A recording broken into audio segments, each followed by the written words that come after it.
Komitmen Badan Narkotika Nasional Banjarmasin dalam memerangi penyalahgunaan narkoba terus ditunjukkan melalui berbagai program kerja, khususnya sosialisasi pencegahan yang menyentuh langsung ke warga. Namun upaya tersebut kada sebanding dengan dukungan anggaran yang diterima sehingga menjadi perhatian serius dari DPRD Banjarmasin. Komitmen Badan Narkotika Nasional Banjarmasin dalam memerangi penyalahgunaan narkoba terus ditunjukkan melalui berbagai program kerja, khususnya sosialisasi pencegahan yang menyentuh langsung ke warga. Namun upaya tersebut kada sebanding dengan dukungan anggaran yang diterima sehingga menjadi perhatian serius dari DPRD Banjarmasin. Ketua Komisi 1 DPRD Banjarmasin Aliansa Wetakoni Prima TV usai rapat dengar pendapat bersama BNN Banjarmasin di ruang Komisi 1 Jalan Lembung Mangkurat Banjarmasin Tengah, Baisukan Senin 2 Juni 2025 memandahkan program kerja yang dilakukan BNN Banjarmasin sangatlah banyak, terutama sosialisasi yang dilakukan pada warga termasuk pola pencegahannya.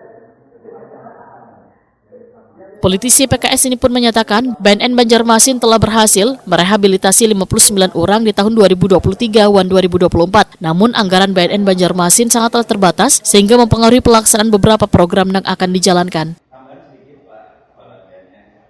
Rehabilitasi membutuhkan kerjasama dengan rumah sakit serta lembaga-lembaga pendukung lainnya untuk pembinaan dan pemulihan yang berkelanjutan. Bahkan seberatan program ini hanya dijalankan oleh 26 orang anggota di BNN Banjarmasin.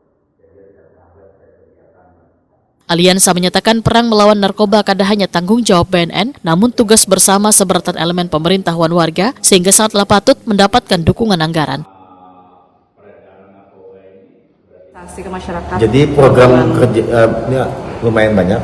Jadi sosialisasi kepada masyarakat itu luar biasa. Termasuk pencegahannya. Jadi tahun 2003-2004 itu ada 59 orang yang direhab. 2003 ada 53, 2006 ada 56. Nah jadi dana anggaran BNN Kota ini terbatas. Jadi anggaran BNN Kota ini 1,6 triliun.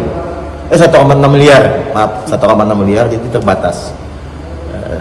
Sama kegiatan salah satu anggaran penyidikan di Polres Keteman. Jadi dan itu banyak yang diperlukan, termasuk kerjasama dengan instansi rumah sakit, dengan pembinaan segala macam, sosial segala macam. Jadi dengan anggota 26 orang di sana, jadi terbatas lah anggarannya. Jadi dari BNN Kota sebenarnya minta sarana prasarana, termasuk operasional mobil lah. Dan kalau memang itu dibantu pemerintah Kota Banjar terkait dengan sosialisasinya kan, ke sekolah-sekolah, ke masyarakat, ke tokoh-tokoh masyarakat.